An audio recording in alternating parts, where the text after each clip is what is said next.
The unreality of the situation keeps growing. I keep expecting to wake up and find this all to be a dream. Or only half a dream, and I'll wake back up in the cage with someone throwing human feet at me like I'm a pet chicken. Instead of being the slave of frogmen, I'm free, I think. And instead of being surrounded by frogmen, I'm with big blue guys with horns that look a bit like I imagine the devil might look if he decided to be a space alien. It's all so bizarre. "This is the Dancing Fool," Kivian tells me as he leads me out of the narrow passageway and onto the dimly lit deck of what must be his ship. There's dark metal and lit-up components everywhere, and all of it looks smooth and important, and I'm afraid to touch anything. "She's my ship, and she'll be your home for the next while." Dancing Fool, huh? I rub my arms and hug them because not only is it a little chilly and I'm wearing less than a diaper, but it helps keep my tits covered. Doesn't sound very piratey. "And that is exactly the point," Kivian replies with an irrepressible grin. He immediately starts to strip off the layers of his ornately embellished clothing, like any man that's just been given reprieve from going to a fancy dress party.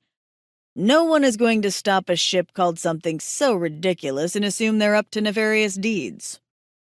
The other two aliens busy themselves removing their guns and then move past us, heading down the hall. "Come," Kivian tells me after he loosens the tight fabric at his neck and removes a layer of clothing. "Let's get to the bridge so we can get out of here." "Wait," I tell him as he moves past me. "Can I have a shirt? Or something I can wear to cover up?" He turns to me and rubs his jaw. "Of course. I don't suppose you run around in little more than a scarf on your homeworld, do you? I've heard humans are primitive, but I imagine that's a bit more than primitive." "Yeah, sorry. I must have left my stone tools at home back in my cave," I tell him sarcastically. "Can I have a shirt or not?" Kivian watches me for a long moment and my skin prickles. Maybe I'm being too lippy with him and he's going to punish me? A slow grin spreads across his face and then he shakes his head. "It seems I'm good at charming everyone but you." He opens his shirt, undoing complicated fastenings in the blink of an eye, and then shrugs it off. My body prickles with alarm, wondering if this is when the rape happens.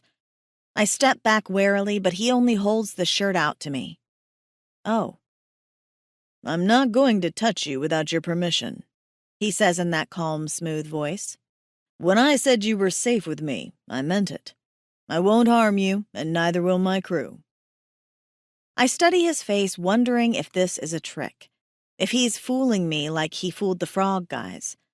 But I see nothing but calm confidence in his expression.